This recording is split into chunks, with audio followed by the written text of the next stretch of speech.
Hi, everyone. Welcome back to another episode of Autoheterophiles.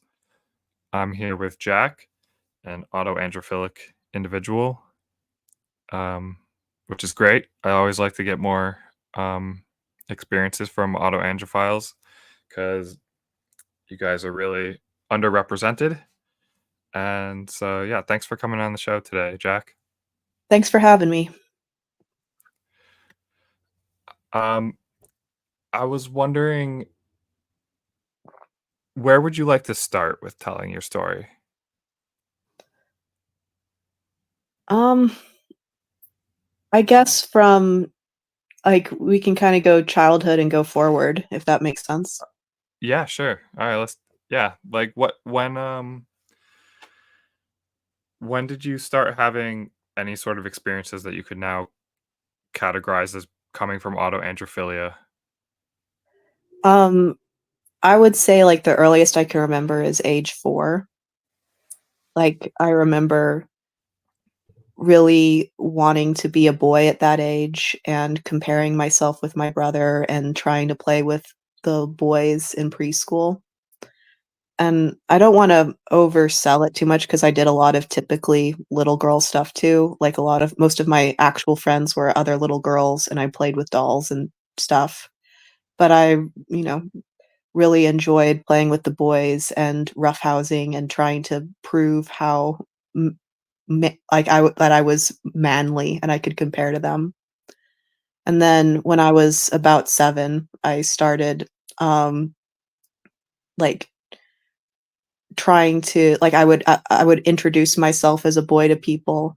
I would, I started wearing boys' clothes around age 8, and part of that was because there was, like, boy characters I really admired or liked and I wanted to be like, and so probably right around 7 or 8, it went from this kind of generalized boyishness more towards, "I'm attracted to that and I wanna be that," and then, um I don't know. I'm thinking of something, but I'll save that for later, but I would say the earliest I can remember having cross-gender feelings is, like, 4 or 5, and then it became more about, like, attraction and crushes. Because I had my first crush at, like, 5 or 6, and then wanting to Uh, be like the boys I was attracted to at 7 or 8. yeah, that's interesting. It's a good example of how around the age that crushes happen, these Mhm. sort of feelings start coming up. Um, how did it as you started entering the puberty years, how did it change? It was, like so something that is funny about me is that when I was, like, in 5th grade through most of 6th grade, I was completely convinced that I was biologically male. I had seen, like, a documentary about intersex individuals on TV at the time, and from my memory, I think it must have been about, like, androgen insensitivity, because it was about an individual who looked female, but then was actually male and was, like, transitioning to live as a man. And so I was like, I did not really understand all the science at work, but I was convinced that that was me and that I was never going to hit puberty, and this whole girl thing was a mistake. And then I got my period when I was 12, and I was, like, genuinely shocked. And I kind of that was I remember sort of thinking like, "Oh my god, I'm actually a woman." And I did try like, I would have these weird sort of swinginess then, where I would have periods where I tried to be cute and feminine and attractive in a girlish way, and then I would kinda go back to being very boyish in the way I dressed. And then, when I got a little bit older, like high school age, I had a really I'm from a Christian tradition that practices confirmation, which is like when you confirm the baptismal vows that were made on your behalf as a baby. And it was, like, really stressed to me that this was important and you were, like, being saved, right? You're taking responsibility for your own soul. So I got, like, really religious and I, like, had a very intense Pentecostal evangelical born again phase in high school. but it was very, like, I think even at the time, I thought it was kind of funny in a way I couldn't share with anyone else because I had, like, waist-length hair and ankle-length skirts, but I still would catch myself reflexively thinking of myself as a guy and, like, socializing more with men and, reading all these really patriarchal Bible verses and forgetting which side of the equation I was on, and, like, it was an interesting experience. Yeah, that's interesting how early it sounds like the cross gender identity onset sort of started happening for you. Yeah, which I know is a little bit different, but I think than a lot of people's stories, but, like, I'm heterosexual and attracted to guys. I just for whatever reason, I think I just had some different personality traits than average, but something to talk about, I guess. Um, when you had your first period and were shocked by realizing like, "Oh, damn, I really am female." Like, did that impact your mood in a really bad way? Like, how was that? Um, Fortunately, no. I didn't get super depressed. I was kind of I had a period of anxiety as a kid, and I was, like, very, very weird and quirky. Um, I don't think I've never been diagnosed as autistic or anything, but I was, like, I don't know. Fortunately, I did not get super depressed by that. But it was just I just remember it being really shocking, and I was bullied a lot in elementary school for being like, not even for being boyish, but just for being extremely weird and entirely too into Digimon and Dragon Ball Z and, and so Yeah. I was in therapy at the time with, like, this Christian counselor, and, like, in retrospect, I low key think it was because it was nominally about social skills, but all of the social skills were about how to be a normal little girl. So I do low key think I was in some kind of conversion therapy thing, like, the gentlest version of that possible. But I was looking back on the experience and I was like, we were not doing CBT on anxiety. This was entirely focused on being more gender conforming so you don't get bullied. But Did it did it help you to conform? Like, how did you respond to it? Uh, no, it did not. I cried every day for 3 years until I was 14, and they finally let me stop going. Ugh, yeah, it sounds awful. I did not enjoy it. It was not helpful.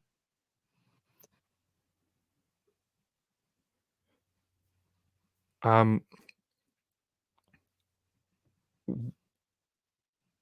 like after you graduated high school, um, I guess I'm just assuming you graduated high school because most people I do. did, yeah. Yeah. Um, did you go to college? And if so, like what did you study? So, I did a year of Bible college first, which was actually a very good experience. I made a lot of friends. It was nice. It clarified a lot of things for me. Um, but one of the things it clarified was that my gender issues were not going to go away. Like, that I still really felt very, very masculine in a way that was not acceptable in conservative religious spaces.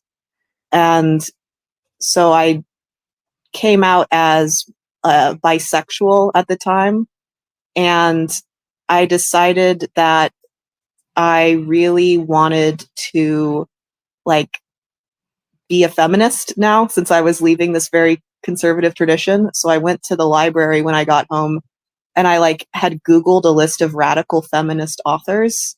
And one of them was Mary Daly, which I don't know if you've ever read anything by her, but, like, Gynecology by Mary Daly as the first feminist book I ever read was dense and impenetrable, but it made an impression on me. So I then, like, had a bit of a radical feminist phase when I was, like, in my early 20s as kind of a reaction to coming out of this very conservative religious tradition I had been in for like 5 or 6 years at that point, which was also interesting to navigate. And I did find a lot of, like, there's still a lot of stuff there that I found valuable. And then I transferred to a state college, um, worked through a lot of stuff in terms of my own like religious understanding, made friends with a lot of people in the LGBT club who then I had to take a semester off because I changed majors at one point. And when I came back, all of my friends had changed their names and pronouns, which was like my first real exposure to modern trans culture, I guess. And it was like I told one of my friends who is a trans woman that story about, I was trying to relate to gender dysphoria, and I talked about how, about getting my first period and how disturbing that had been to my sense of gender. And then, like, she accused me of being like transphobic or heteronormative or cis something. She like was like, having a period doesn't make you a woman. And I'm like, well, I'm sorry that 12-year-old me had bad praxis, bro. Like, come on. Like, I'm telling you a personal story here. I'm not getting political, but I'm trying to relate. Give me a break. But, Yeah.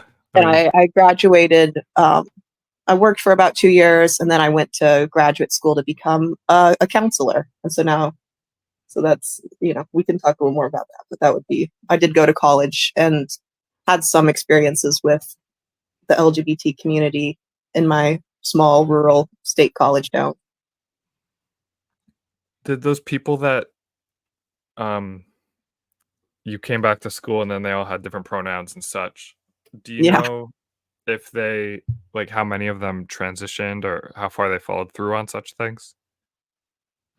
I have a general sense. I think they all started hormones at around that time. Um, and like the main kind of core group I'm thinking of, I mean, I'm like lightly exaggerating for comedic effect. It very much felt like that at the time that all my friends had either dropped out. I came back from a semester and all my friends had either graduated, dropped out, or changed their names and pronouns.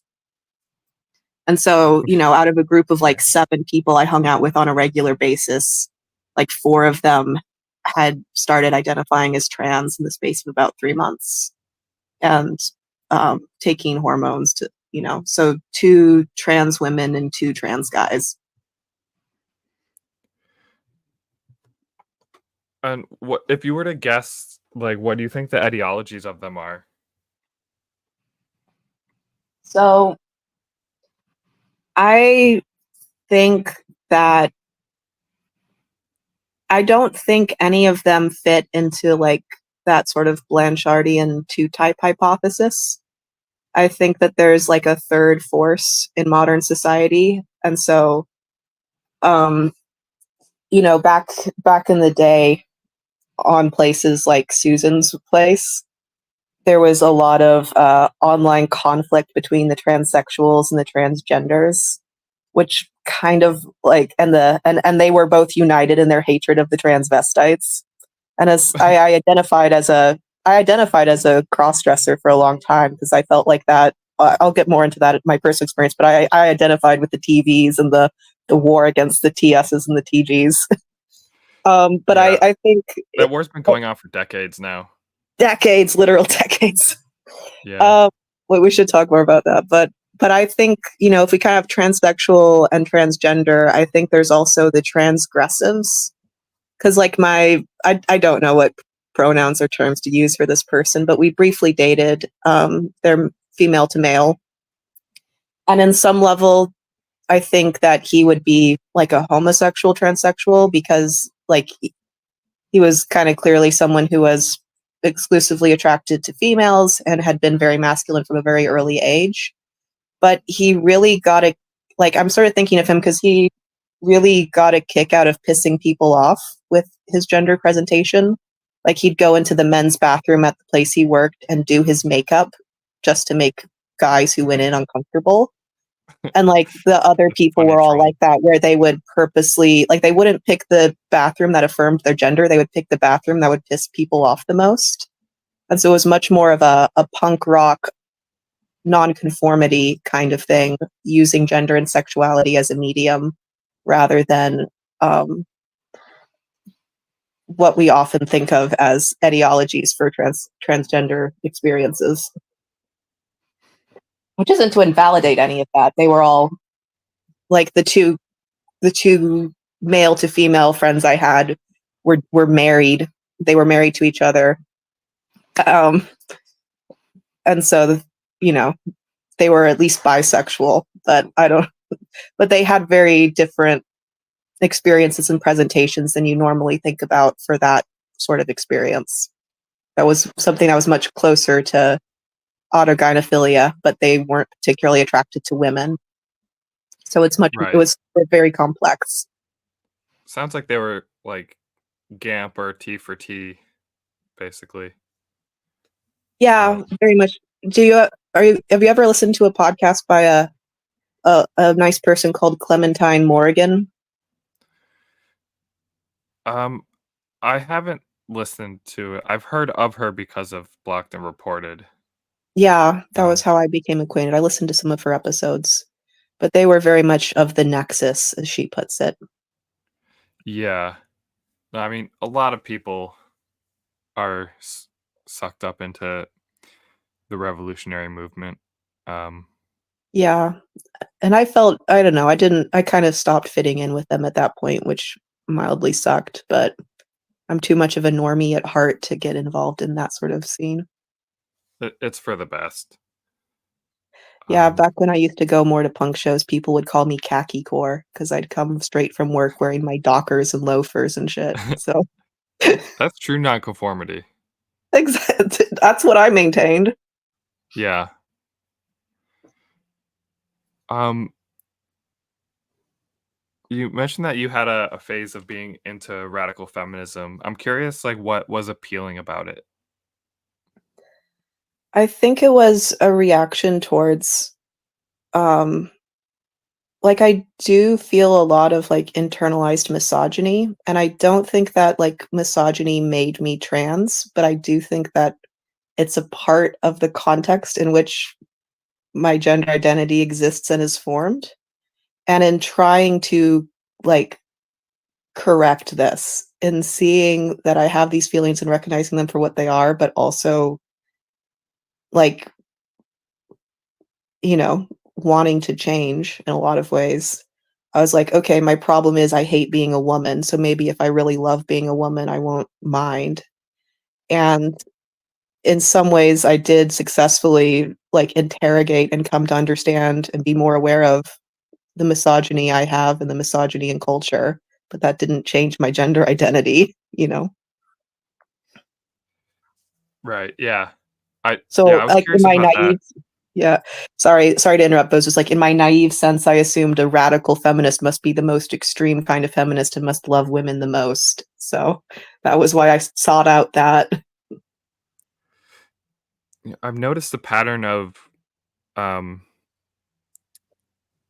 I see among some some females that experience gender issues that some of them get really into radical feminism. And I Mhm. part of me wonders if part of it is just by buying into that ideology, if it can help them see value in being a woman and because they have I suspect that some of them have some amount of autoandrophilia in them that makes them devalue womanhood, and I wonder if adopting that ideology is a way to help feel okay about their their sex. Yeah, I mean, that's an interesting thought because there definitely are a lot of women with complex relationships to their own gender who get involved in quote unquote turf spaces, you know, Yeah. Um, sometimes in ways that are very validating or relatable to read, and sometimes in ways where it's like not, you know, but I was curious about, um, y you had mentioned that you identified as, like, a cross-dresser. mhm. What made you sort of identify that way as opposed to some other trans identity? Um, I guess kind of Going back to my teenage years and, like, high school, um, like, I was especially when I started dressing in this very, like, quote, unquote, "modest way" for religious reasons, I did become aware of the fact that I kinda got a kick out of dressing as a guy.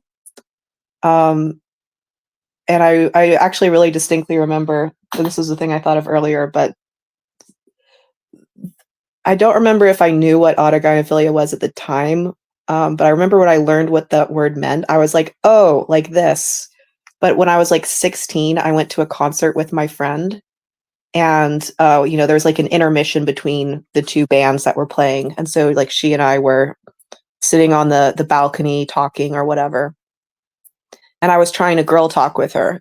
Um, so I was like so I wanted to talk about how cute the boys were in the band. So I was like we were talking about how cute they were, and I was like, "So which one do you wanna be and which one do you wanna fuck?" And she's like, "What?" And I was like, "Which one do you wanna have sex with, and whose body would you wanna be in when you have sex with them?" And she's like, "I have never thought about that in my life." And I was like, "Why not? Guys are hot. Why wouldn't you wanna be a guy having sex with a hot guy?" And she was like, That's a really weird thing to say." And I was like, "Why? Like, you're down with the LGBT, like, what's the problem?" And I don't know, but then when I just remember like, that's I've kind of always I knew for a long time since I was a teenager that you know, got a kick out of looking like a guy, and so, but then I was sort of thinking rationally, and I was like, "Well, I really wanna have biological children," which means that I can't medically transition, or at least that's what I thought in my teens and 20s. And so I was like, "Well, that means that I don't want to so that means that I'm aligned with the cross-dressers here." Yeah. Especially Did you 'cause at the ever when you said you got a kick out of dressing as a boy, Mhm. like, is was it, like, a tangibly sexual or, like, what did it feel like? Sometimes, especially, sometimes it was tangibly sexual. Like, now that I dress it in men's clothes, like, 24/7, I don't really get that so much because it's just more normal, but especially at the time when I was dressing, like, super, like, conservative Christian girl, and then you would, kind of this very secretive, you know there was, like, a real sense of getting away with something, and there was, like I remember the first time I, did, like, a homemade binder, I did feel, like not like a 10 out of 10, "Ooh, I'm super, super sexually aroused," but it was a noticeable and definitively sexual kick to the whole experience. So that was interesting. Yeah, it's interesting to me that I've seen some FTMs, like, post on Reddit that they've gotten aroused from wearing binders, and it's I always wonder why people aren't more curious about, like, why that happens, you know? It Yeah. it seems like obviously, I would explain that as autoandrophilia, but it's weird how uncurious so many people are about why they would have such a strange reaction to, like, tightly binding their torso. Mhm. People are silly. Um, when you had mentioned earlier that sometimes, like, in childhood or adolescence, that you sometimes felt more masculine, sometimes more feminine. What does feeling masculine feel like? I mean, that's the question that has tormented me my whole life, right? Um, and I don't know, I think for me, when I was trying to perform femininity, it was always about being cute, right? And so it was kinda more like I don't know, that's a very hard question to answer, but there would be times when I was trying to be, like, cute, and that was usually more feminine. And then I don't know, masculine and feminine are weird words because you say them and you know what you mean, but the more you try to define them, the more exceptions you can think of, right? Yeah, I mean, they can be kinda hard to pin down. Mhm. Um, with myself personally, since learning about the concept of mental shift, I actually can quite tangibly sense when I'm having that feeling, that inner feeling of femininity. Mhm. Um, Whereas it was kind of hard to put into words before, but that I just thought I'd ask because sometimes I see the inner feeling of feeling like the other gender um, described in different ways. I'm always curious what adjectives people have for it. Yeah. If I think of something, I'll jump in, but it's hard All to for right. me to put into words. You had mentioned that you went to school for counseling and graduated in that. Mhm. So you're a counselor now. Um, well, I guess before getting into that, I'm curious, when did you come across the concept of autogynephilia? Probably in college, like, when I was 19 or 20. I think that's when I start but no, a little bit earlier, because I but probably, like, college age, so somewhere like 18 to 19. Yeah, and you said you felt like you had the same thing, but, like, in the other direction?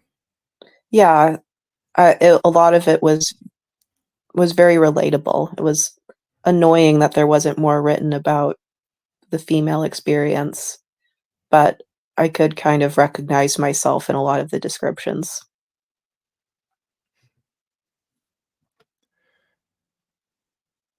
Um, did did that, did learning about, say, like, autogynephilia and autoandrophilia influence like, how did that influence your life? Um, I'm trying to think, and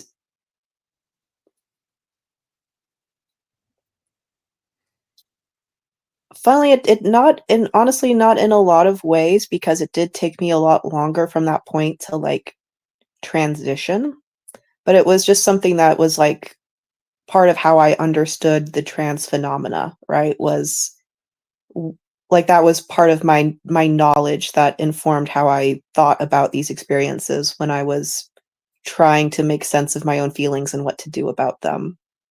So, in some ways, it didn't really impact it, and in other ways, it shaped the whole thing.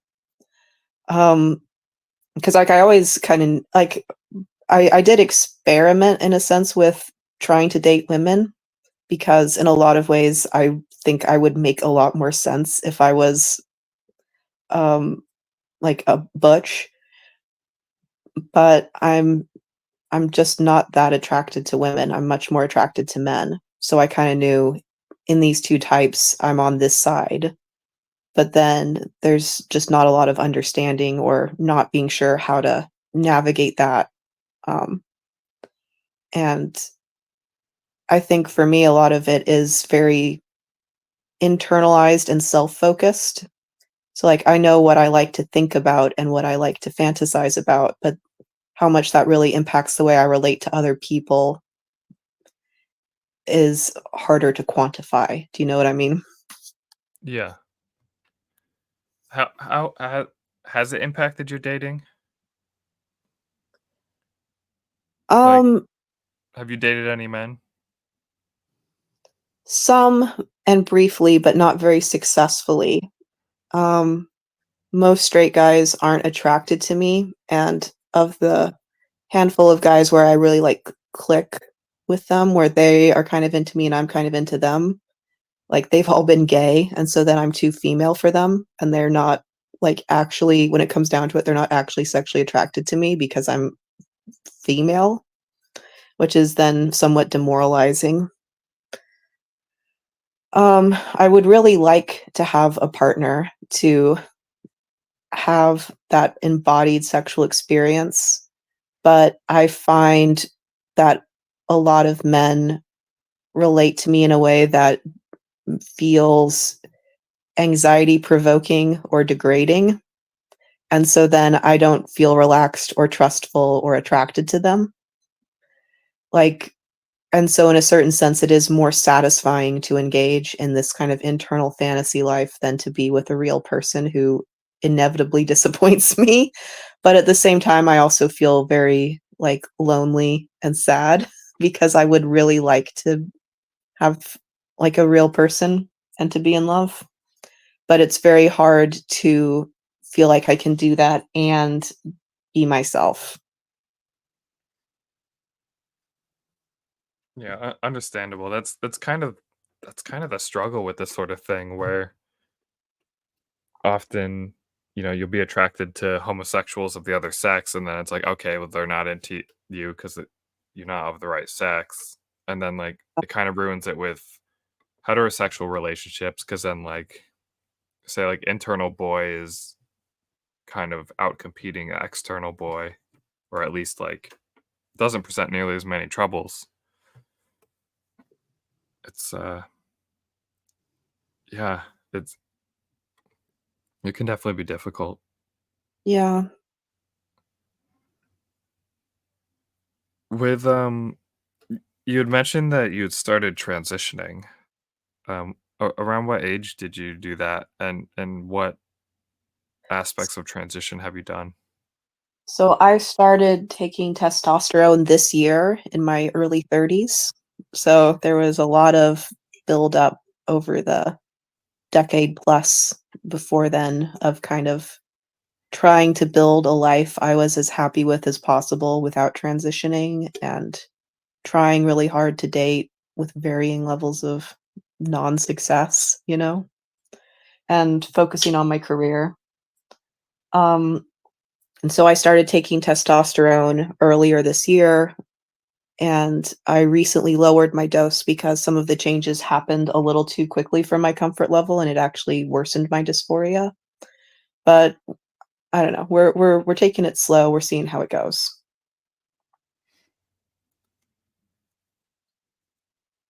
Um, how has the what kind of counseling do you do, and how has being a gender variant person impacted that?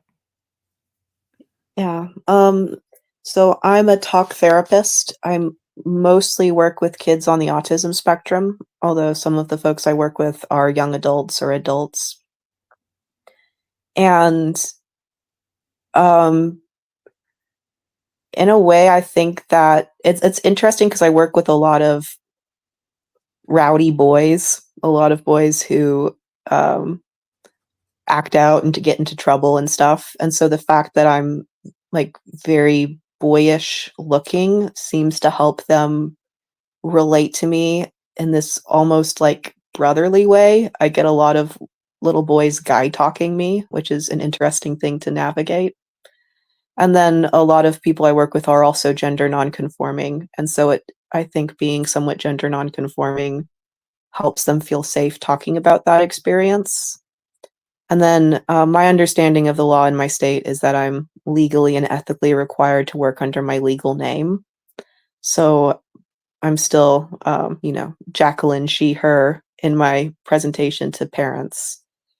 And, you know, I've never had anyone make any negative comments. No one has ever been weird to me about it that I've noticed. And it hasn't impacted my ability to um, get and retain clients. So I've been very fortunate in that way. But I would be something I'm a little bit wary of in terms of changing my name is I think that parents would be a lot less willing to take their kids to see a trans therapist than they are to a masculine presenting woman. Yeah, for sure. They don't want their kid to get transed. I think that is, the concern a lot of people have, yeah.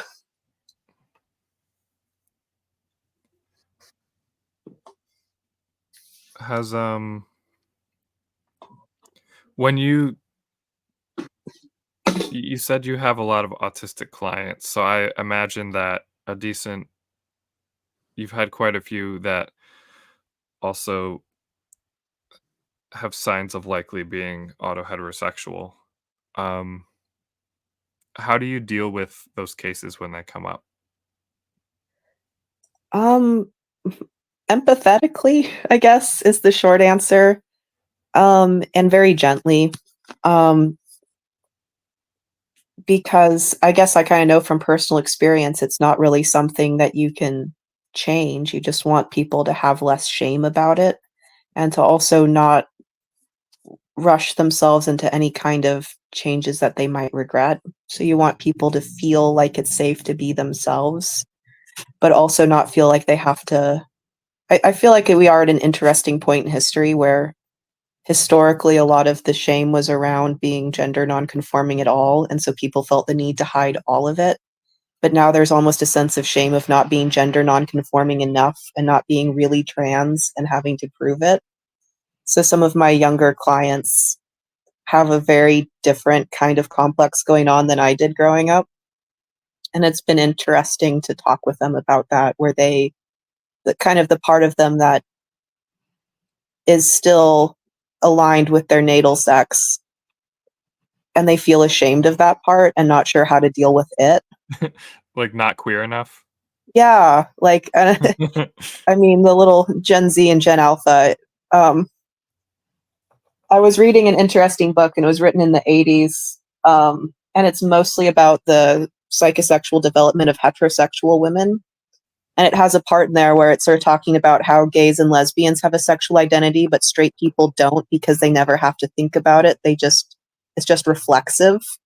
And I did feel very validated reading that, both because it kind of matches the world I grew up in, and because I think it also explains why young people seem very strange to older people, because like I have had kids come out to me as straight and like develop this very self-conscious identity as a heterosexual, which I think is very atypical to how it used to be you just grew up and you were attracted to guys because that or whatever because that's what 'Cause you're everyone was. normal. Yeah, and there is no normal anymore. Like, and so people have this self-conscious self-identity as a man or a woman or as straight, whereas previously those things were just felt reflexively and unconsciously. And I think it's it's interesting and needs to be further explored.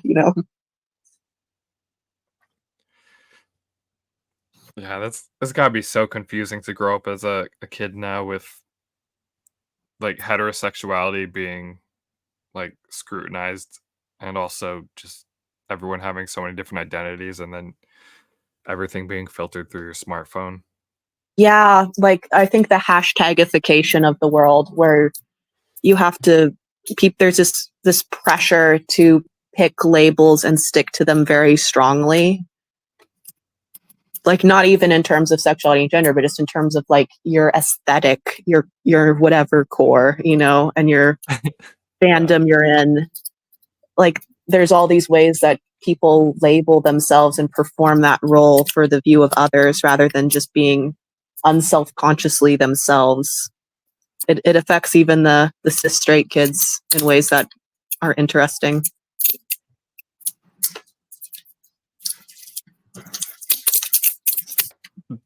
Um,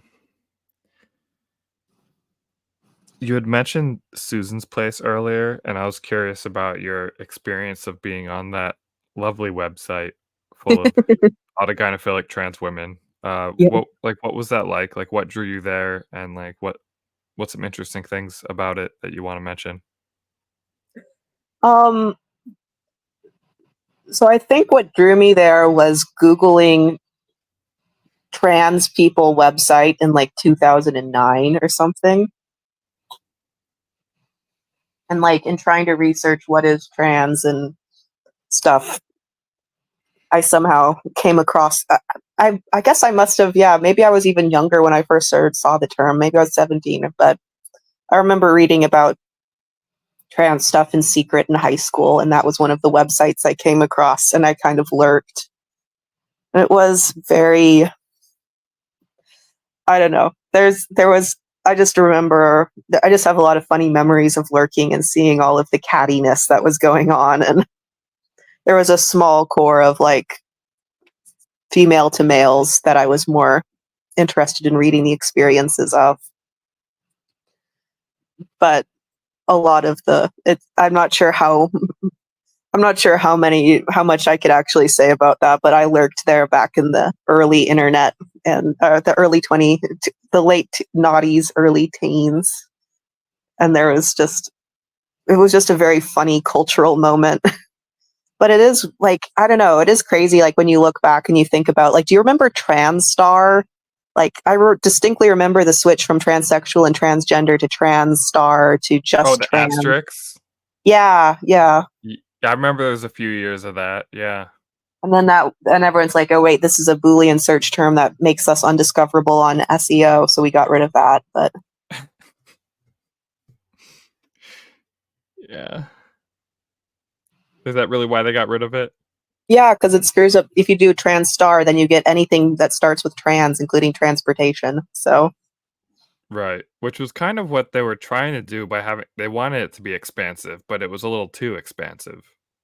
on a material level, yeah. Um, Something that's interesting to me about sort of you had mentioned that there would be the fight on Susan's Place between the transsexuals and the transgenders and the transvestites, and it reminds me of community squabbles that go back decades. Like there's old transsexual magazines from the '90s of the same sort of fights happening between the truest of truest transsexuals and then those transgenders that just they don't want to be the other sex bad enough, and then there's those depraved sexual fetishist transvestites. Yeah, Like everyone hates them. right, it's like that same status hierarchy of like the more trans you are, the more higher status you are in that subculture.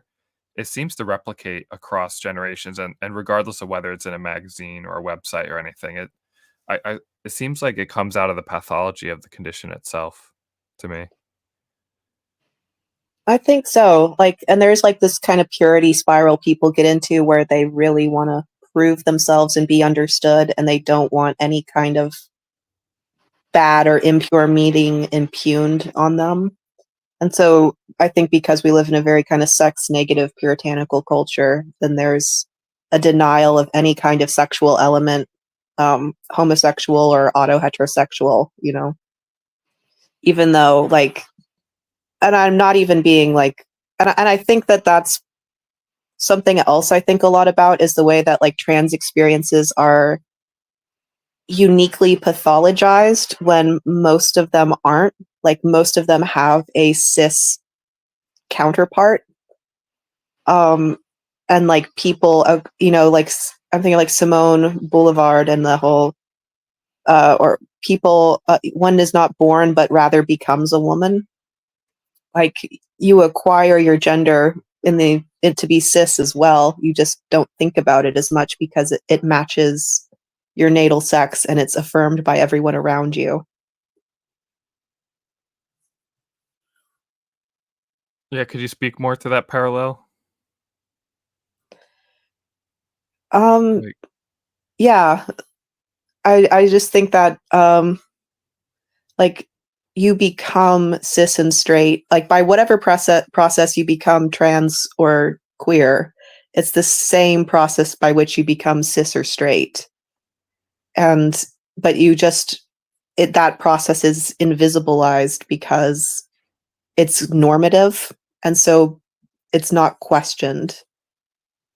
But if you think about it, like you become a cis woman in the same way you become a trans woman, like, or the same forces are at work, they're just at work in different ways.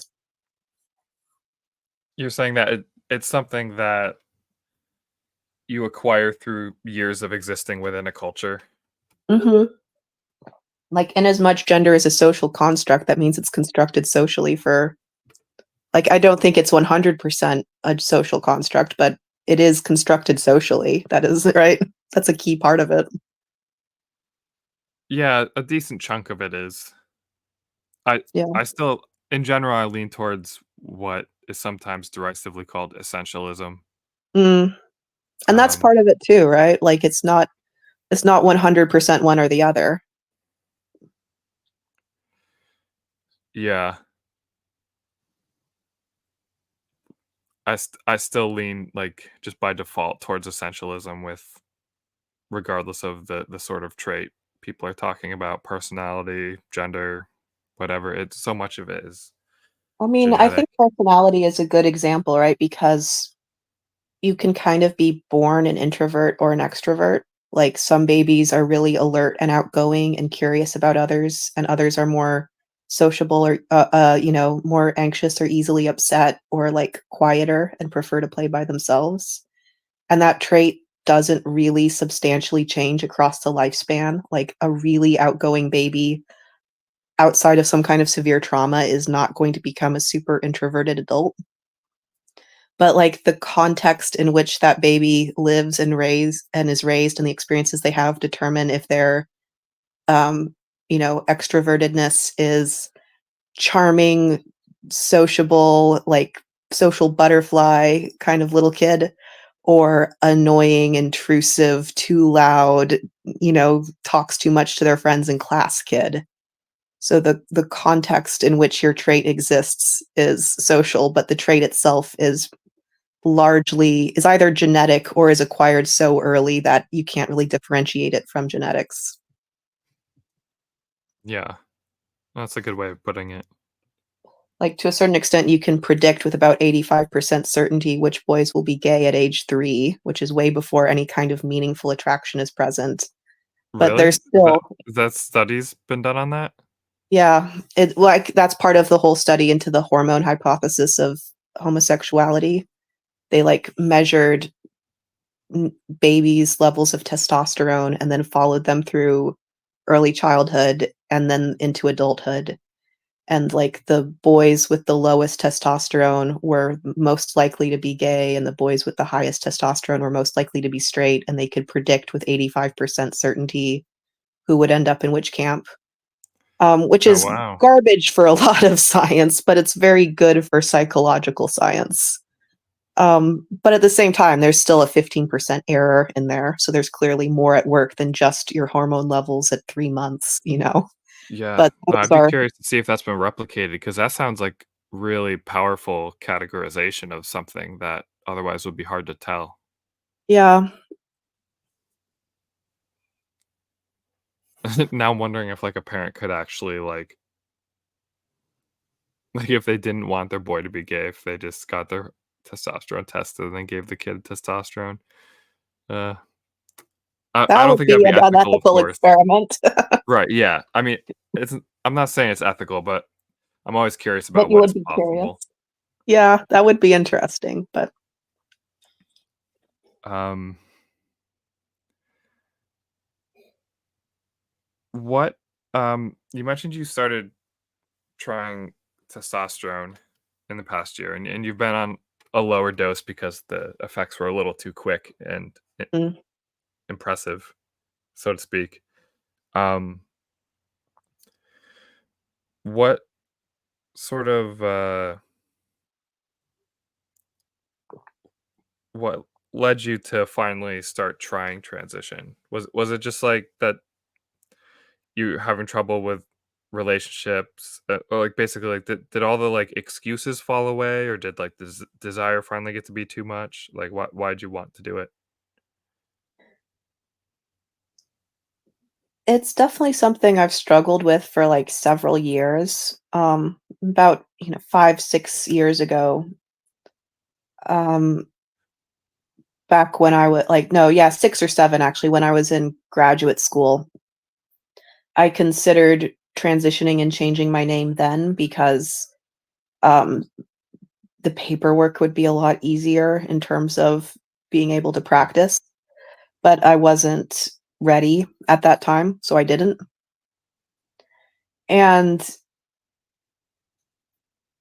like, this is very stupid, but a genuinely definitive moment for making me decide, like, "Fuck it, we going guy mode," is seeing, Barbenheimer with my friends last summer because I found it was, like, a very weird experience, and this is mildly embarrassing to admit, but it might be relatable to people, so I will admit it. But I found, like, Barbie incredibly alienating as a gender nonconforming woman because it was so widely praised and I could see my friends having this really powerful experience and like feeling really seen and validated and loving it. And I never felt less like a woman than watching that movie and just not seeing my experience represented at all in any way. And like the very essence of womanhood being boiled down to experiences I've never had and I don't think ever will have at this point. And then I went to go see Oppenheimer, and I find Cillian Murphy very attractive. And so then having I found his character very relatable in a way. And so then having this immediate kind of autoandrophilic experience of like seeing his face gigantic and gorgeous and identifying strongly with it immediately after having this deeply alienating experience, where I was just Yeah. like, in as much gender as is a social construct, you have constructed womanhood in a way that excludes me. So fuck it. Like, and I it was kind of, and I do kind of feel that way in a sense, where I feel a certain amount of anger and resentment. Like, and again, the call is coming from inside the house. I've had very few actually negative experiences with people being mean to me for being, like, again, despite being in extremely conservative religious spaces, I've faced surprisingly little lip for being the way I am. Like, I've generally felt very well treated by people around me, but I do feel deeply alienated from other women. Like, I don't feel like we have a lot in common. And then I started, like, exclusively wearing men's clothes rather than mixing it up with female clothes this year. And then, I started taking testosterone. And I had talked with a lot of people over the years. I talked with trans guys and detransitioners and with cis guys who were taking it for athletic reasons. And they all said the same thing, which is that the first 3 months are amazing and you feel like a god and you're super energetic and sexual and confident. And then all your problems come back. And that is what happened. And also around the 3 month mark, I started to get some facial hair. I could hear my voice. I could like it wasn't a noticeable change, but I could feel myself losing range and I could feel my voice starting to change. And that bothered me more than I expected. So I went off of tea for about a month and then I restarted at a lower dose. Yeah. And Are it's are you a singer? not a very good one, but I enjoy singing. Yeah. Was that part of why you were worried about your voice changing? No, honestly, it's because 'cause I'm a talk therapist, so I talk for a living, so I can really notice it because I talk for, 6 hours a day. Yeah. That kind of makes sense. That you would get used to it, your voice being a certain way, and then talking that much every day with a deeper voice would be very obvious.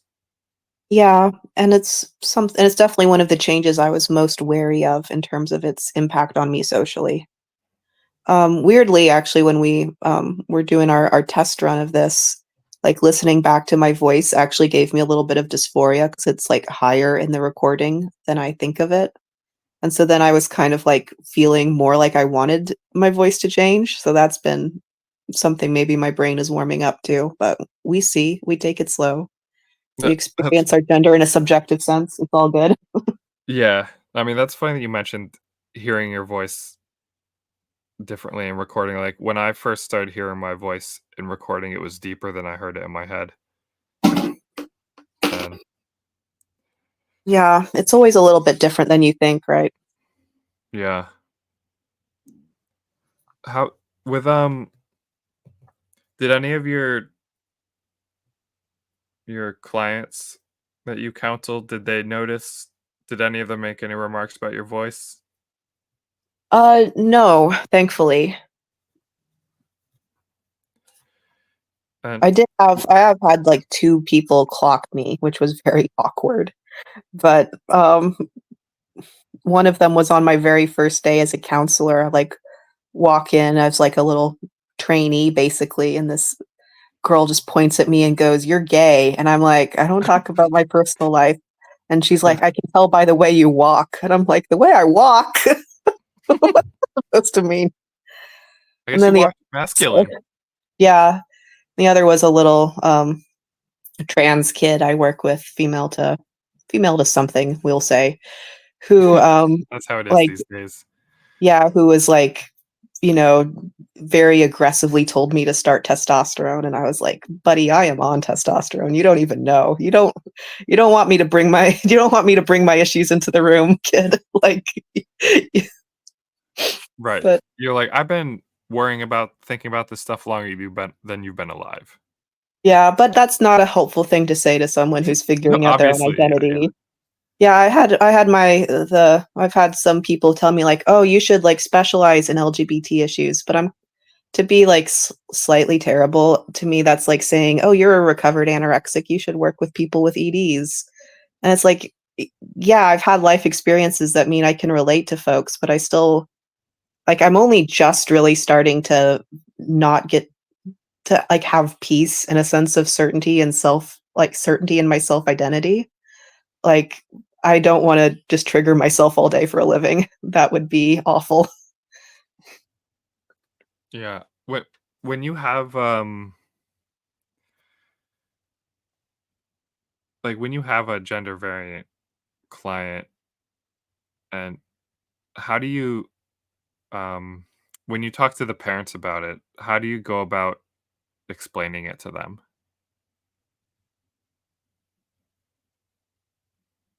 I think the most important thing is helping preserve the parent-child relationship and, like, having that source of support, and so trying to just lower the emotional temperature in both parties and helping the parent love their child through this experience without rejecting them or shutting them down or encouraging them towards secretive or shameful because as I'm sure you probably had experiences as a young person, like, you might not feel safe telling your parents what you're going through, but you're still going through it, and it's by the time they're a teenager, it's too late to stop the train, you know?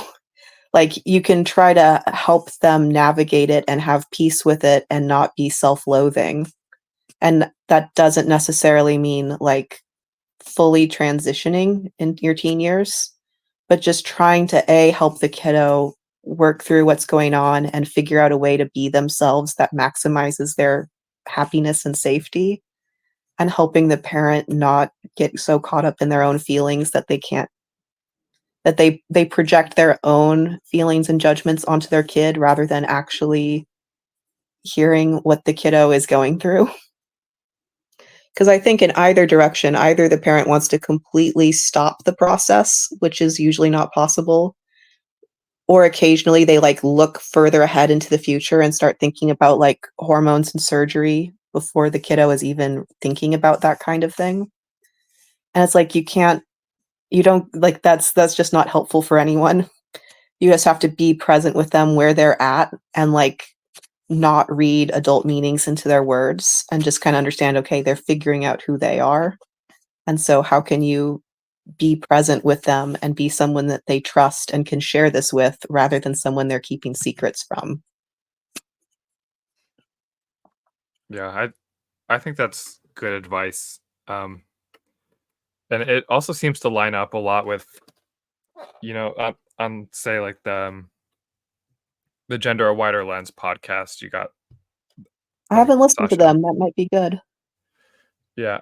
I mean, it's overall, like, anti-transsexualism, but they do try to talk a lot about if you have a kid with, as they call it, ROGD, to just prioritize maintaining your I will say relationship.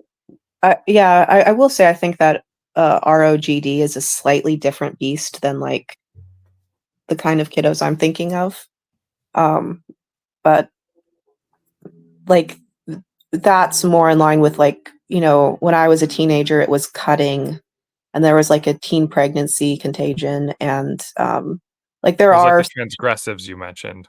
yeah, and it's usually I in those that case, I'm usually kinda telling the parent, like, "Look, this is not the problem. This is the way that they are signaling to you there is a problem, but this is not the problem. Like they want to talk to you about gender because they can control the dialogue on it. But what they really are working through is like self-loathing, not fitting in, depression, sometimes whatever, right? And so just trying to counsel the parent to be patient and to again stay in relationship and stay connected, but don't fight them too much on this because it's like trying to fight with your kid about having a goth phase. It's like either this is a phase and they will outgrow it, or this is their identity and what a wonderful world we live in where they can be themselves. But this is not the problem. The problem is the problem, right? Yeah.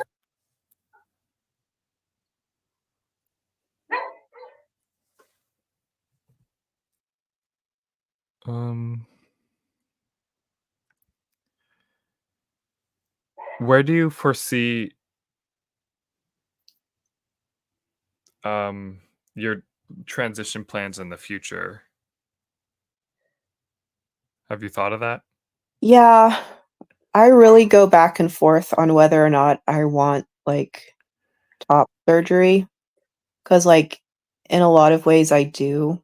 In a lot of ways I feel like if it was just socially acceptable to take off your shirt in public as a female person, I would not want top surgery. Um, and I am kind of wary of like chronic pain as a side effect from a mastectomy. But at the same time, like that's something I'm very seriously considering. But I'm just like a kind of a cautious person by nature, and so I've given some thought to like metoidioplasty or whatever. But at the end of the day, I feel like for that, part of me really wants that because I do actually have a lot of sex dysphoria over my primary sexual characteristics and like a lot of genuine repulsion to having a female body. Um, but like I am scientifically literate enough to like understand a lot of the journals about the process and the rates of complications and to have a realistic understanding of outcomes.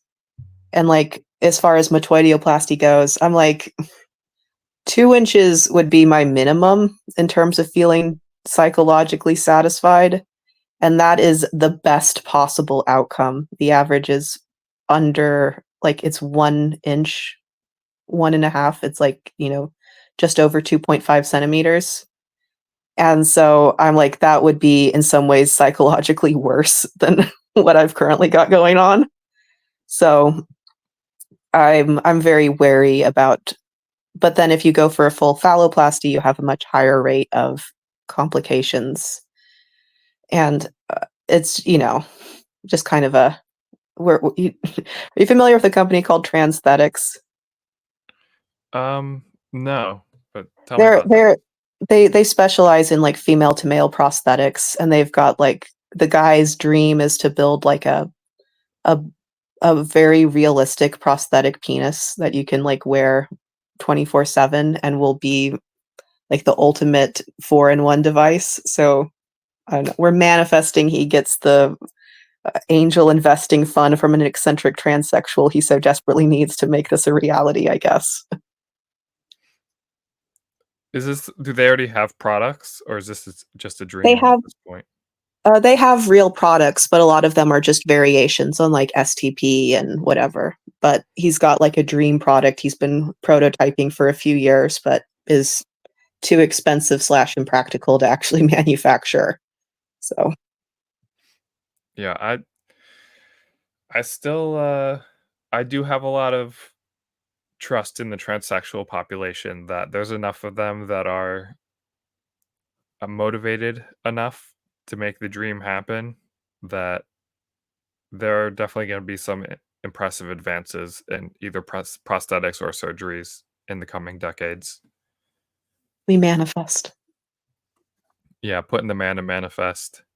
That's a pretty good one. um, with hmm, Is there any other stuff that we maybe didn't get a chance to touch on that you wanna mention? I guess, just kinda going back to, like, development of gender identity. Um, I was rereading one of my books recently, and one of them was by a, psychologist called Anne Vitale, Vitale. Have Uh-huh. you ever read anything by her? Yeah. Yeah, yeah, yeah, I have that book.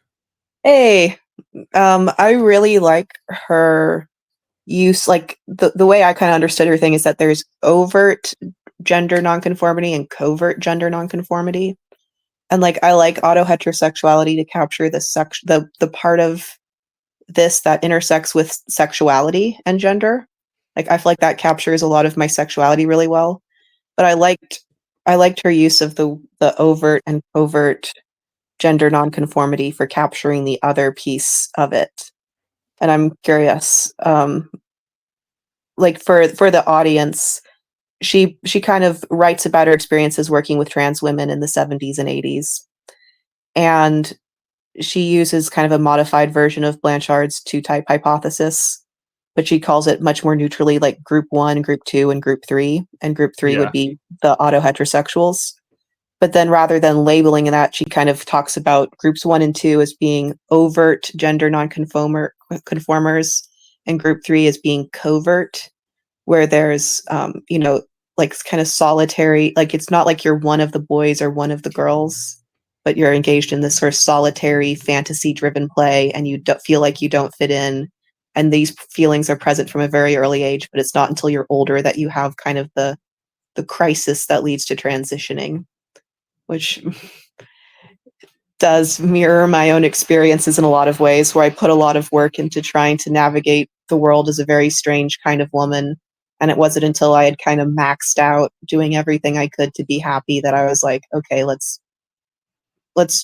transition." And I know I kinda answered more about, like, surgery or whatever, but I'm slowly ramping my way up towards being out socially in more situations, but there's just a lot of complications that will come from that both professionally and in my social circle, so we're soft launching.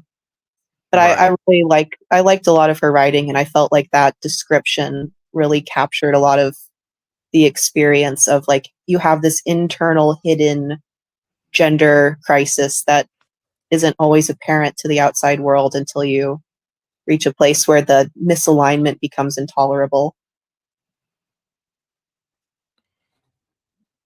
Um, Something I like about that book is it's or just wanna mention is that it's also the origin of the John 50 meme that all the 4chaners talk about. Do you remember that anecdote in the book about, um, there's this, successful researcher or whatever at who his name's John, age 50, and he has like compulsive thoughts of wanting to be a woman, and he'll often just close his office door and just curl up in the fetal position under his desk and like clutch his genitals and just cry. Like it's like really crippling, I bad dysphoria. remember I remember the anecdote. I didn't know this was a meme on 4chan. That's dark. Fucking 4chan. But I remember that vividly. Yeah, I remember that anecdote. Yeah, that I just wanted I to mean, bring that up because I've definitely had moments like that, when the gender dysphoria was really bad. I definitely relate to that at points when it's been at its worst. yeah, it in my experience it seems to come in waves. Yes, yes. That, like, almost and I think there is, some overlap with, like, OCD.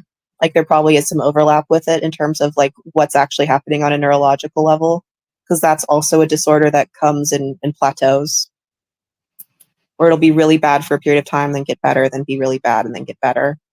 And then if you look at gender dysphoria in children, like, what differentiates that from just gender nonconformity is the obsessive compulsive element. So there's probably an overlap. Yeah, and I could see it if someone is OCD and also autoheterosexual that it would really exacerbate the development of their gender issues.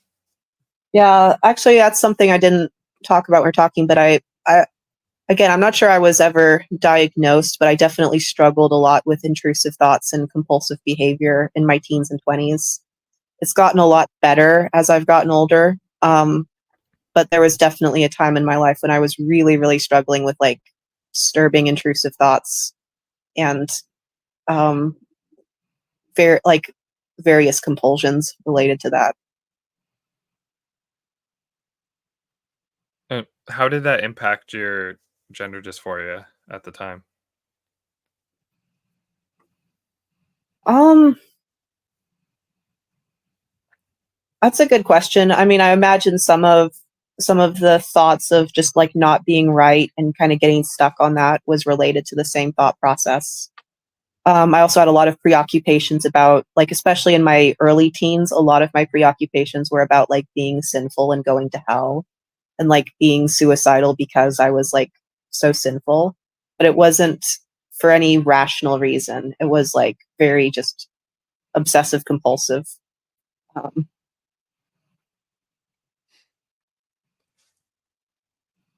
With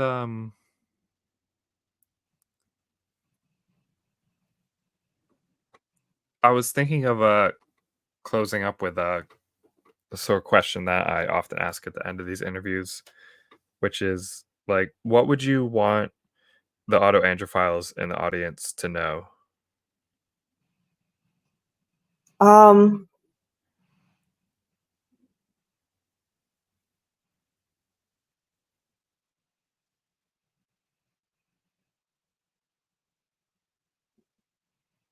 I don't know.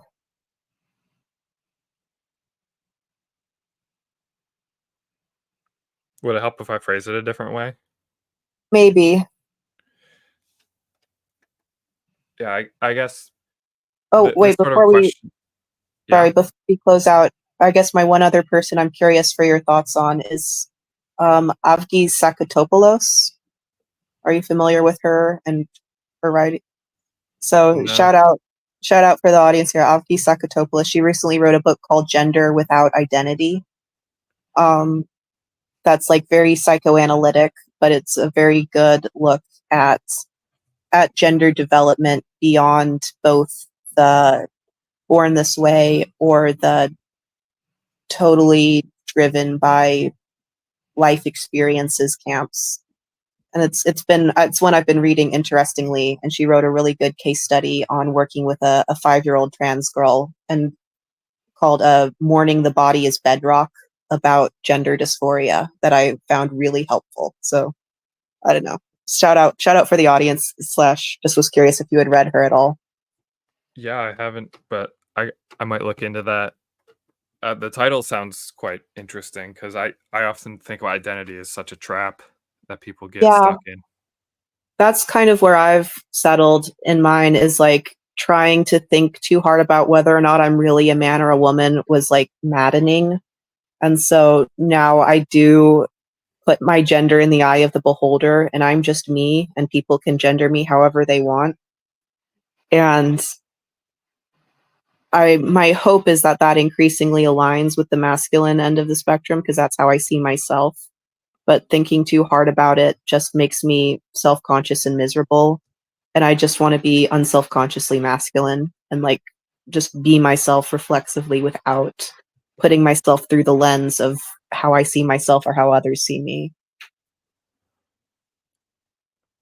Yeah, it's I think that's the wise way to do it because it's like there's limits to what we can control, you know? And it's like obviously if you pursue transsexualism and take hormones, people are gonna more often see the masculine in you, and you know you can that's under your control as a way to help them do that.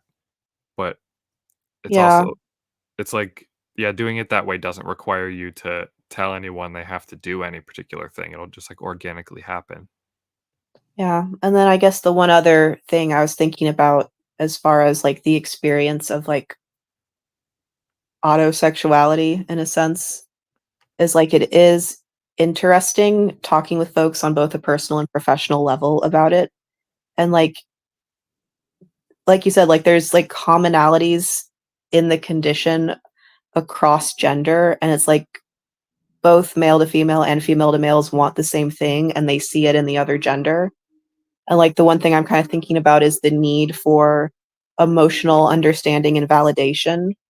Because I know as, like, a female person, I often felt like my emotions were taken less seriously than men's, or that's how I felt, because Oh, 'cause they would be dismissed as being, like as either being, "Oh, it's because 'cause you're just a girl, and that's just how girls are," or, like, when I yeah. was older, being blamed on, like, being hormonal. And so, like, this Mhm. desire for my suffering to be taken seriously in the way I saw men's being taken seriously. But then, like, I talk with male to females, and they feel like their feelings are invalidated because you're a man, you're not supposed to feel that way, like, you're a failure for being this way, and so they sort of fantasize about being a woman as this refuge towards understanding and empathy. And so I think the essential emptiness in both is a desire for love and understanding and not getting it, and then kind of, on some unconscious level, fixating on if I was the other way, people would see me the way I really am. And it's not like knowing that changes it, because I can speak from experience. I've you know, I still feel this way even if I can kind of analyze it, but it's just interesting to see that's, these same needs expressed in different ways. Yeah, and it is definitely I find it to be somewhat of a window into the differences in male and female psychology too, to see how the sort of male to females and female to males, the sort of things they focus on and care about seems a Yeah, little different. like the thing that they yearn for in the other, or like Yeah, I can see the that. thing that There's they yearn to definitely have. yeah. Um, I don't know, there's like I think that's kind of one of the things I talk a lot about in my work is like these 3 core psychological needs we all try to fill, which is like the need for love and security, and the need for control of ourself and others, and the need for power and respect. And like power and respect intersects pretty heavily with sexuality and gender and being attractive or not. And like in a sense, kind of your transitioning is the control, right? I control how I present myself in this quest for either love and security and understanding and empathy, or to be seen as sexually desirable. And that's kind of how I see it and understand it, is you're using various control strategies in that kind of obsessive compulsive realm to compensate for lack in either empathy or feeling sexually desirable. And these things aren't always like rationally true, but they're subjectively felt.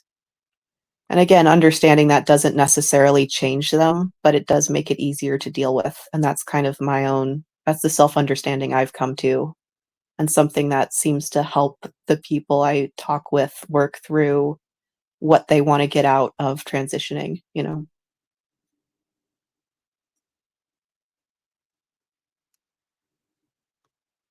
Do, do the things the clients you have, when they mention the things they wanna get out of transitioning, does it seem like the same sort of things that transsexuals have been saying for decades, or does the new generation seem different? Um, I definitely think that there's a little bit more of that quote unquote transgressive, right? Where there's not necessarily a clear goal. It's more about just self expression and defining yourself in opposition to the norm. But apart from those cases, it does seem like it's mostly, a desire to be pretty or sexy, or a desire for love. So I think it's mostly the same. Yeah, a desire to be pretty or handsome and to find love. Yeah. And to be understood and to be seen as authentically oneself, in the sense of like and there's like a sense that being your biological sex is somehow not authentic. Yeah, where it feels like a imposter or a mask almost. Yeah. Or like everyone expects me to be this way and this isn't who I really am, and you're trying to I don't know, it's all very complex and personalized, but I think there's more in common with past generations than not. Yeah. No, I would agree. I think it's changed a little bit, but when people try to act like it's a completely different situation from past generations, I just don't see it. Because I've read the old narratives. I see what kids are posting on the internet these days, and they're concerned about the same sort of things. Yeah, it's just I think a lot more public and there's a lot less social pressure to conform, and so people express it more openly at an earlier age than in previous generations. Yeah, and I think this has the function of increasing the proportion who go on to transition. Yeah, and it's I don't know, like I do get some of the concerns of people who are like, concerned about like the how like the changes in the lesbian culture specifically. Um, but I also don't think it's something that can be like changed overnight. Yeah, and honestly, I suspect a lot of the lesbian culture was sort of a way for autoandrophiles to enact their sexuality in a way that made sense to them. Like the butch lesbians. I mean, I think most butch lesbians would just be plain old homosexual transsexuals, to be honest. Like, Yeah, you know, yeah, I don't see. Having hung out in those cultures, I met very few autoandrophiles who were butch. Like, I don't know. I'm curious because I know you. I'm curious, but I don't. I'm sure there were some, but like when I think of oh, what's his name, Lou Sullivan or Lou Reed? You know who I'm thinking of? Lou Sullivan. It was Lou Sullivan, yeah. Like he's definitely autoandrophile, but I'm not sure he like you know what I mean. Like he's not Leslie Feinberg, Right, Leslie Feinberg. I'm unsure of and I what think their that is kind of situation was. like fundamentally the two type hypothesis was never worked out for women, right? It was exclusively for males, and then we've backdated it onto female experiences. And I think that I don't think it's wildly different, but I also think that culturally and historically there's been a different pressures on female sexuality, and so it's I don't think I think most butches are homosexual or stone, but I think very few of them were autoandrophiles, just like from both talking to people who are alive and like reading accounts from like butch femme magazines back in the day. Like I mean, it's interesting. Like I guess I'm thinking of like Alison Bechdel, who does write in her memoir about like the first time she masturbated was drawing a picture of herself as a boy. So there's a hint of that, but she actually writes like a kind of really good line in her memoir of like her and her father admiring the same male model, but the locus of their attraction was different. Where she was looking at him and thinking, I want to be that. And her dad was looking at him and like, I want to do that. And so, I mean, maybe there's a kind of autoandrophilia where like, you know, she's attracted to the image of herself as a masculine person, but she's not attracted to men. So it's R like she's right. very Yeah. definitively homosexual. So I think it's there. I don't know. It's maybe a kind of autoandrophilia, but it's not what's usually meant by the term. Right, yeah, I guess when I bring it up, I'm thinking of it more in, like, it's a way for autoandrophiles with meta attraction to act on it. The ones that are attracted to being a man with a woman. I see. Yeah. And I did feel that when I was on T where I started feeling more attracted to women, but in a very objectifying kind of way. Yeah, Um, I've heard that. Yeah, I've heard that from plenty of people. yeah. So like and there was definitely a scene that's kind of fallen away, which is too bad, but um maybe. That's an interesting hypothesis. Yeah. I know, uh, Aaron Terrell and Tally, they're a couple. Do you know about them? Like, they have a podcast called The Navel Gaze? No, I haven't listened to that one.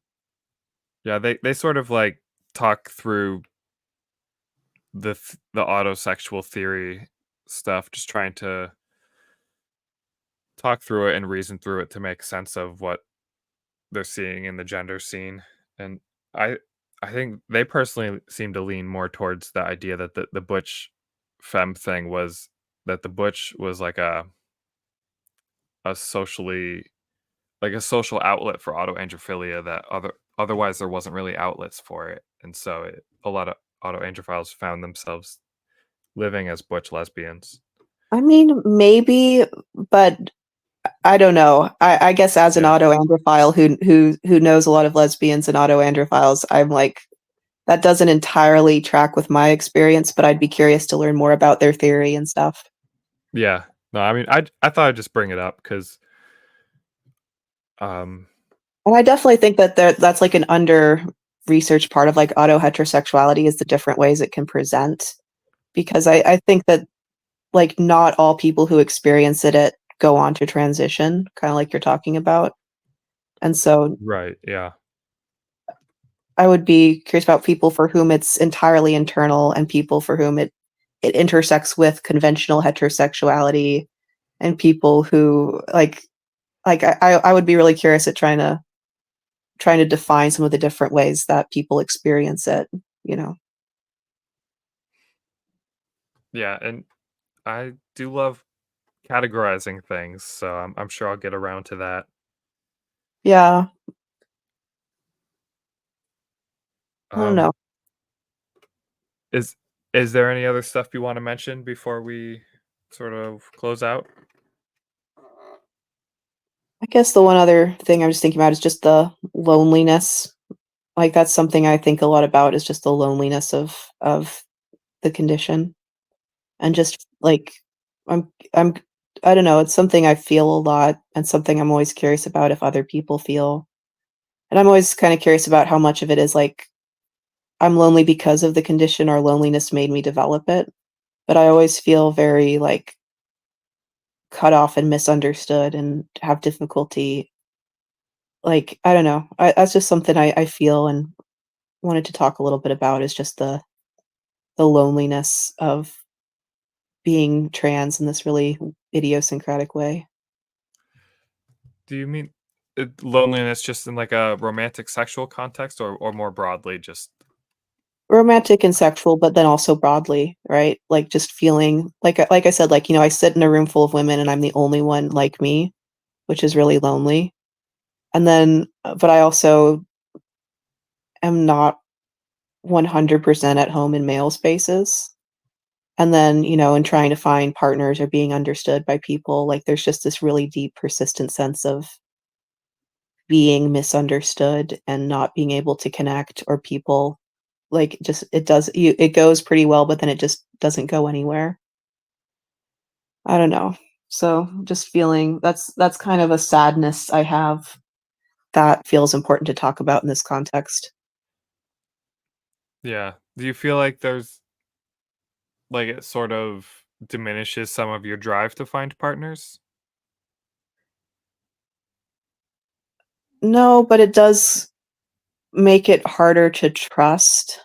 Like I try and then I feel connected to people, but then it's hard to trust that they'll actually either A, like me back or accept me as I am or like it won't go badly. And it is hard to find people that I resonate with who also resonate with me. Like, another guy I really like reading, Douglas Hofstadter, he kind of wrote an essay about he's never disclosed any particular n diagnosis, but he's clearly neurodivergent in some way.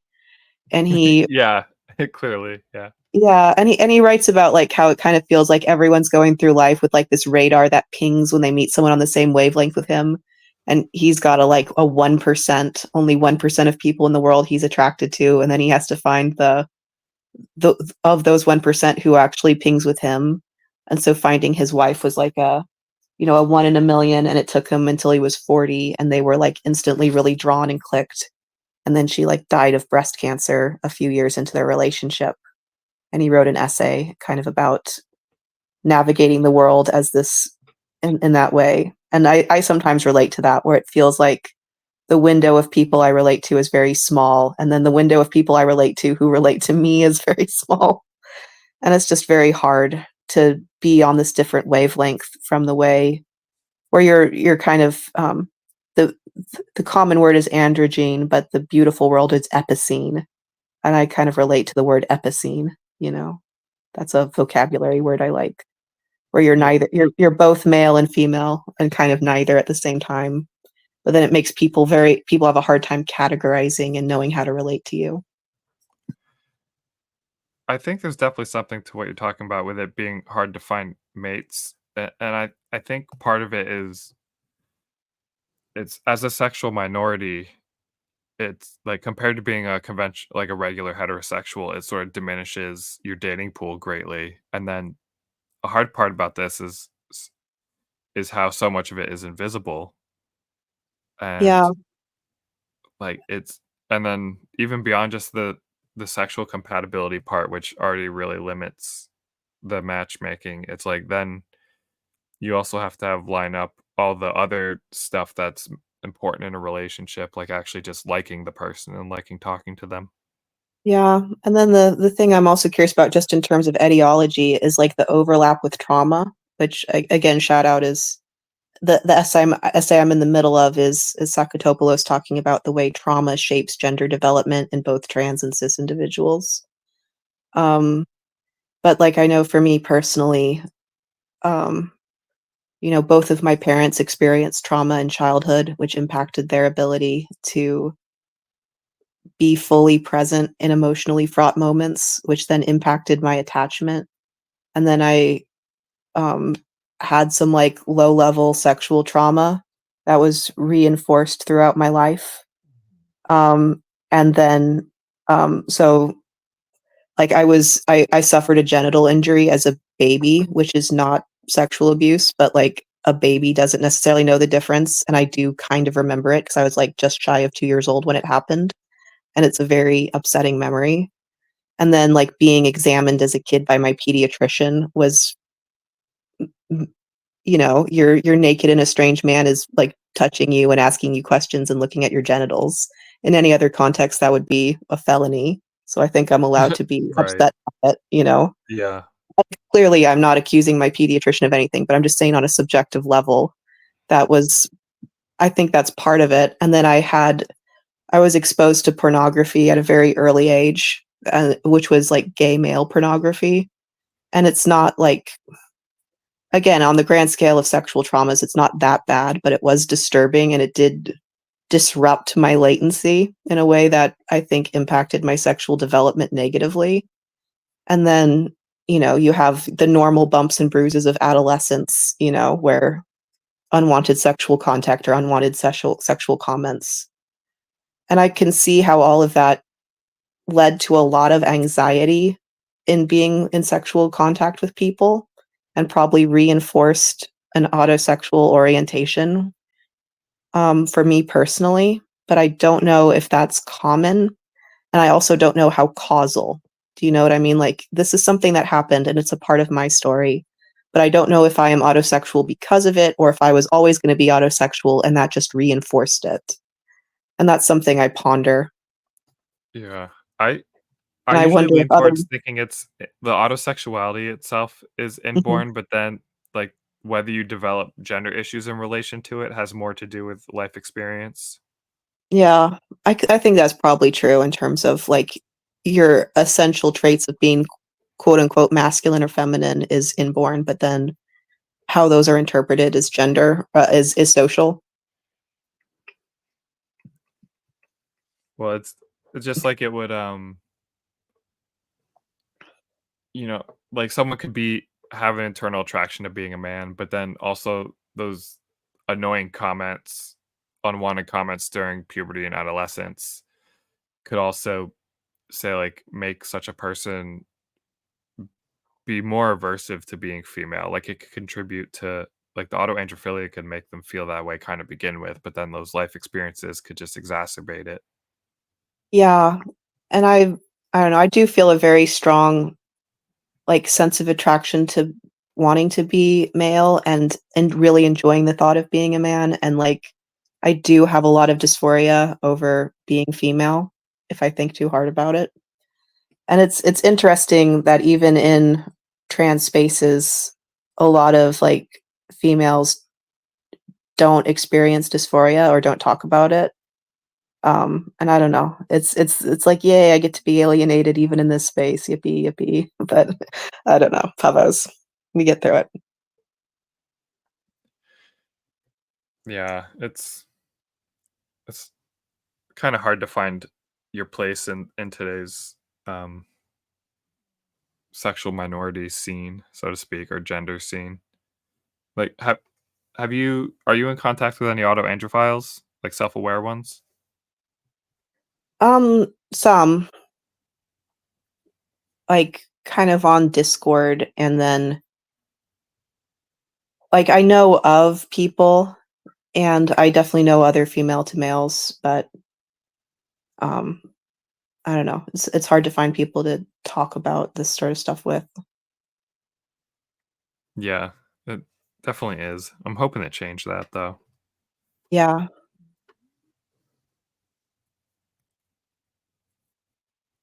Um,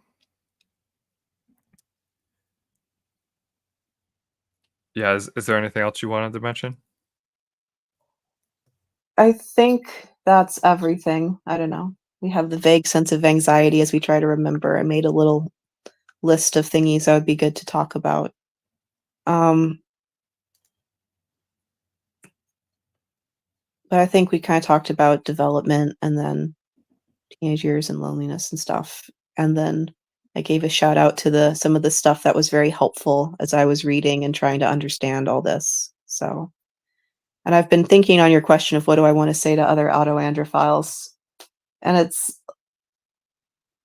like, that's a hard question in a sense, and I guess my main point is, like, there's nothing wrong with it. I think that there's a lot of shame or a lot of sense of it makes you invalid in your in either your gender identity or in your sexuality, and it's like, it's just an experience like any other, and there's no thought crimes and no thought heroes. Like, it's just a way of being, and it's okay to talk about, and I don't know, I definitely think that there's a lot of, like, hatred, maybe even, like, misogyny in the way that people will, like, belittle the quote unquote "Bujo, yaoi-brained Aidens." Like, people will be real haters towards trans guys who are autoandrophilic, and I just think that's Yeah, really unfair, and, like, I know God knows I know I- that there's a lot of annoying people in our community, but it's like, we don't need to be mean to people for their attractions, you know? for sure.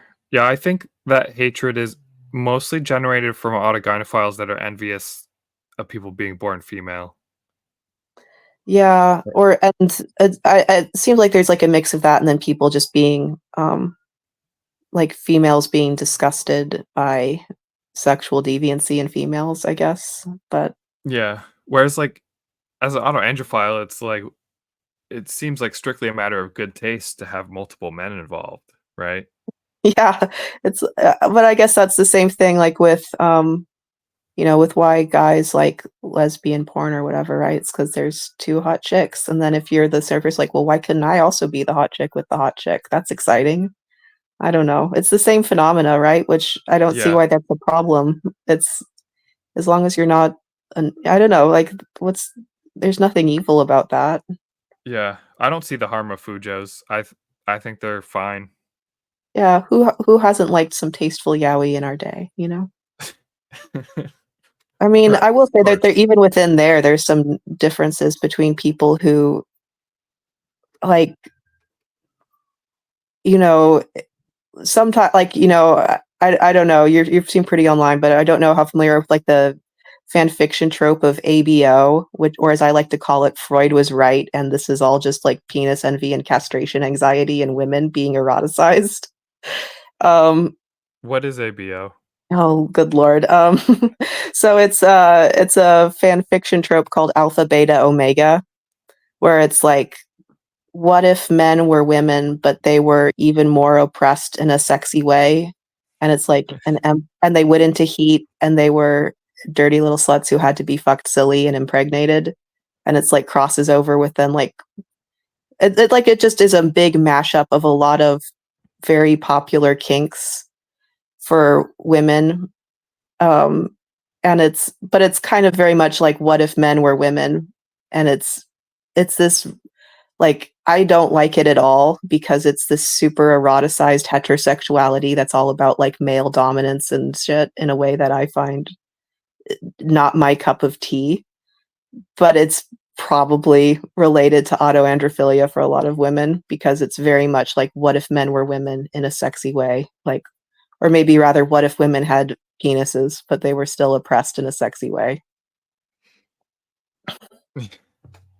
Yeah, I could see the appeal to an autoandrophile of that. Yeah, and so there's like that kind of autoandrophilia, and then there's the kind where you're like it's kind of more an attraction to masculinity, I guess, where it's like what if I was a masculine person and I was like, and there's no female element at all. I don't know. It probably comes down to whether or not you have genital dysphoria. Right. Or if you're, yeah, and like related to that, sort of like the female to male equivalent of GAMP, where like the attraction to being a feminine, like a masculinized female. Yeah. And I guess that's kind of to go back to the closing thought is just, trying to find community and solidarity and hold space for each other even when we have differences and to like not judge each other too harshly or to get into that kind of purity spirals about who's in the group and who's not in the group. Like, let's just kind of listen with open hearts and know we don't all have to be friends, but we can be respectful of each other's opinions. And in my experience in living in a fairly conservative area and talking with fairly conservative people about some of this, like people have been way more understanding than you might expect and way more open-minded. And so I have a lot of hope that in being reasonably normal and emotionally regulated, we can build relationships with each other and with the broader world and create more acceptance for a broader expression of gender and sexuality in the modern world. That's a great closing thought. Thank you That's my for hope. joining. Yeah, thank you for joining me, Jack. Thank you for having me. It was nice talking with you.